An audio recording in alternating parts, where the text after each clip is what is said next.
आकाशवाणी भोपाल से प्रस्तुत है प्रादेशिक समाचार।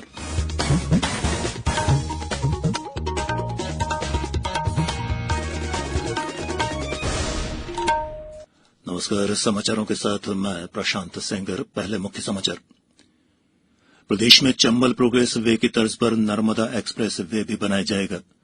राज्य में प्रदेशव्यापी गंदगी भारत छोड़ो मध्यप्रदेश अभियान शुरू हुआ। कोरोना संक्रमितों की संख्या प्रदेश में 45,455 हुई। 34,400 से अधिक लोग हुए स्वस्थ। और मौसम विभाग ने सिवनी, मंडला और बालाघाट सहित प्रदेश के 15 जिलों में भारी बारिश का अनुमान जताया। और अब समाचार विस्तार से। प्रदेश में चंबल प्रोग्रेस वे की तर्ज पर नर्मदा एक्सप्रेस वे भी बनाया जाएगा। इससे मध्यप्रदेश और गुजरात में औद्योगिक विकास तेज होगा और रोजगार के अवसर भी बढ़ेंगे। आधिकारिक जानकारी के अनुसार अमरकंटक से अलीराजपुर होकर गुजरात पहुंचने वाले इस 1,300 किलोमीटर लंबे राजमार्ग के दोनों तरफ औद्योगिक क्षेत्र स्थापित किए जाएंगे। ये मध्यप्रदेश और गुजरात में आर्थिक गतिविधियों के विकास और रोजगार के संदर्भ में मील का पत्थर साबित होगा।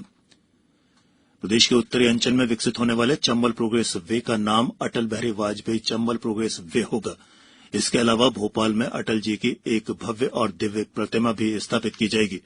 ये घोषणा मुख्यमंत्री शिवराज सिंह चौहान ने कल भोपाल में पूर्व प्रधानमंत्री अटल बिहारी वाजपेयी की पुण्यतिथि पर आयोजित श्रद्धांजलि कार्यक्रम में कही। श्री चौहान ने श्रद्धासुमन अर्पित करते हुए कहा कि श्री वाजपेयी की जयंती 25 दिसंबर को सुशासन दिवस के रूप में मनाई जाती है। इस दिन प्रतिवर्ष सुशासन से संबंधित कार्यक्रमों की रूपरेखा तय कर उन्हें आदरांजलि दी जाएगी। इस अवसर पर स्वर्गीय वाजपेयी को प्रदेश भाजपा अध्यक्ष बीडी शर्मा और आयुष राज्य मंत्री स्वतंत्र प्रभार रामकिशोर कावरे सहित भाजपा के अन्य नेताओं ने भी श्रद्धांजलि दी। वहीं राज्यसभा सांसद ज्योतिरादित्य सिंधिया ने ट्वीट करते हुए कहा कि चंबल प्रोग्रेस वे पूर्व प्रधानमंत्री अटल बिहारी वाजपेयी के नाम पर करने की घोषणा कर मुख्यमंत्री शिवराज सिंह चौहान ने जनभावना का सम्मान किया है। गौरतलब है कि तकरीबन 309 किलोमीटर लंबा ये चंबल प्रोग्रेस वे लगभग 6,000 करोड़ रुपए की लागत से बनाया जा रहा है। ये राजमार्ग श्योपुर, मुरैना और भिंड जिलों से होकर मध्यप्रदेश को उत्तर प्रदेश और राजस्थान से जोड़ेगा। नगरीय विकास और आवास मंत्री भूपेन्द्र सिंह ने कल प्रदेशव्यापी गंदगी भारत छोड़ो मध्यप्रदेश अभियान का शुभारंभ किया। कल सागर से इस अभियान की शुरुआत करते हुए उन्होंने कहा कि साफ सफाई हमारे जीवन और स्वास्थ्य के लिए बेहद जरूरी है। इसके तहत 30 अगस्त तक राज्य में सफाई अभियान के साथ साथ सफाई के प्रति लोगों को जागरूक भी किया जाएगा और इस कार्य में स्वैच्छिक संगठन भी शामिल होंगे। श्री सिंह ने कहा कि अच्छे स्वास्थ्य और समृद्धि के लिए स्वच्छता आवश्यक है। प्रधानमंत्री नरेंद्र मोदी और मुख्यमंत्री शिवराज सिंह चौहान ने इस दिशा में देश और प्रदेश को गंदगी मुक्त बनाने के लिए लगातार काम किया है।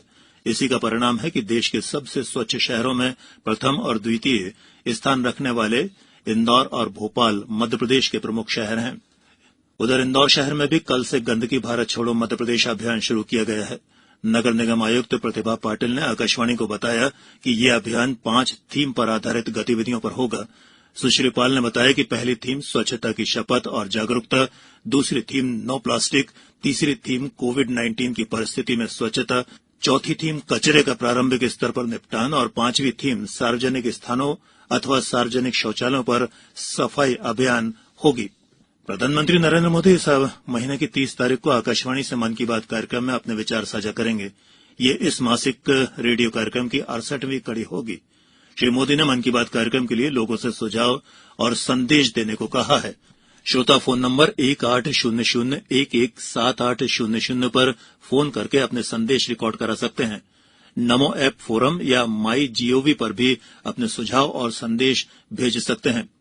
रेल मंत्रालय ने गरीब कल्याण रोजगार अभियान के तहत मध्यप्रदेश, उत्तर प्रदेश और राजस्थान सहित 6 राज्यों में 5,50,000 से ज्यादा मानव दिवसों के रोजगार का सृजन किया है। राज्यों में बिहार, झारखंड और ओडिशा भी शामिल हैं। प्रधानमंत्री नरेंद्र मोदी ने कोविड-19 के प्रभाव से अपने गांवों को लौटने वाले प्रवासी मजदूरों को आजीविका उपलब्ध कराने और उन्हें सशक्त करने के लिए ये गरीब कल्याण रोजगार अभियान शुरू किया है। इस अभियान के तहत ग्रामीण क्षेत्रों में 50,000 करोड़ रुपए बुनियादी ढांचा तैयार करने में खर्च किए जाएंगे। 125 दिन के इस अभियान में 116 जिलों में 25 श्रेणियों के कार्यों को शामिल किया गया है। इसी तरह 6 राज्यों में 2,988 करोड़ रुपए की लगभग 165 रेल परियोजनाएं भी चल रही हैं। इस अभियान में 14 अगस्त तक 11,196 कामगार लगे हुए थे। रेल मंत्री पीयूष गोयल इन परियोजनाओं के जरिए प्रवासी मजदूरों के लिए रोजगारों के अवसर की लगातार निगरानी किया करते हैं। ये समाचार आप आकाशवाणी भोपाल से सुन रहे हैं। हमारे समाचारों को अब आप कभी भी और कहीं भी अपनी सुविधा के अनुसार सुन सकते हैं। ये समाचार बुलेटिन YouTube, ट्विटर और फेसबुक पर AIR न्यूज भोपाल पेज पर सुने जा सकते हैं। इसके अलावा आप हमारी वेबसाइट newsonair.com पर या AIR न्यूज ऐप पर भी समाचार सुन सकते हैं। ब्रेक के बाद प्रादेशिक समाचारों में एक बार फिर आप सभी का स्वागत है। प्रदेश में कोरोना संक्रमितों की संख्या 45,455 हो गई है। वहीं इनमें से 34,400 से ज्यादा लोग स्वस्थ भी हो चुके हैं। राजधानी भोपाल में 123 नए मरीज मिलने के साथ यहां संक्रमितों की संख्या 8,370 पहुंच गई है। वहीं इंदौर में 245 नए मरीज मिलने पर वहां कोरोना संक्रमितों की संख्या 10,049 तक पहुंच गई है। जिले के विभिन्न अस्पतालों में 3,087 कोरोना प्रभावितों का उपचार जारी है, जबकि अब तक 6,618 मरीज स्वस्थ होकर घरों को लौट चुके हैं। उधर जबलपुर में 93 नए पॉजिटिव मिले हैं, जबकि 80 लोगों को स्वस्थ होने पर छुट्टी दे दी गई है। खंडवा में भी 8 नए मरीज मिले हैं, जिससे वहां कुल संक्रमितों की संख्या 770 हो गई है। मंदसौर में भी 15 नए पॉजिटिव मिले हैं, जबकि 5 स्वस्थ होकर घर लौट चुके हैं। जिले में अब तक पॉजिटिव व्यक्तियों की संख्या 639 हो गई है। उधर झाबुआ जिले में पिछले 24 घंटों में 11 नए मरीजों के साथ यहां संक्रमितों का आंकड़ा 305 पहुंच गया है, जबकि अभी तक 188 मरीज स्वस्थ होकर घर लौट चुके हैं। वहीं उज्जैन में 19 नए मरीज मिलने से वहां संक्रमितों की संख्या 1,443 हो गई है, लेकिन इनमें से 1,178 मरीज स्वस्थ होकर घर लौट चुके हैं। गृहमंत्री डॉ नरोत्तम मिश्र ने कहा है कि सरकार हर एक गरीब को आत्मनिर्भर बनाना चाहती है। डॉ मिश्र ने कहा कि गरीबों के कल्याण के लिए विभिन्न योजनाएं संचालित की जा रही हैं। लोगों को इन योजनाओं का आगे बढ़कर लाभ लेना चाहिए। उन्होंने कल दतिया जिले के कटीली, नुनवाहा, कुम्हेड़ी और रिछारी ग्राम में मुख्यमंत्री ग्रामीण स्ट्रीट वेंडर योजना का शुभारंभ किया। उन्होंने ग्राम कटीली में 190 स्ट्रीट वेंडरों को प्रमाण पत्र भी वितरित किए। इन्हें 10-10 हजार रुपए का ब्याज मुक्त लोन रोजगार शुरू करने के लिए दिया जाएगा। डॉ मिश्र ने ग्राम नुनवाहा में 119, ग्राम कुम्हेड़ी में 106 और रिछारी में 64 स्ट्रीट वेंडरों को भी प्रमाण पत्र वितरित किए। अंतर्राष्ट्रीय क्रिकेट परिषद ने पूर्व भारतीय क्रिकेट कप्तान महेंद्र सिंह धोनी को एक शानदार अंतर्राष्ट्रीय करियर के लिए बधाई दी है। आईसीसी के प्रमुख कार्यकारी अधिकारी मनु साहनी ने कहा है कि MS धोनी क्रिकेट के सर्वकालिक महान खिलाड़ियों में से एक हैं। उन्होंने एक पूरी पीढ़ी को प्रेरित किया है और उनकी कमी को बहुत ज्यादा महसूस किया जाएगा।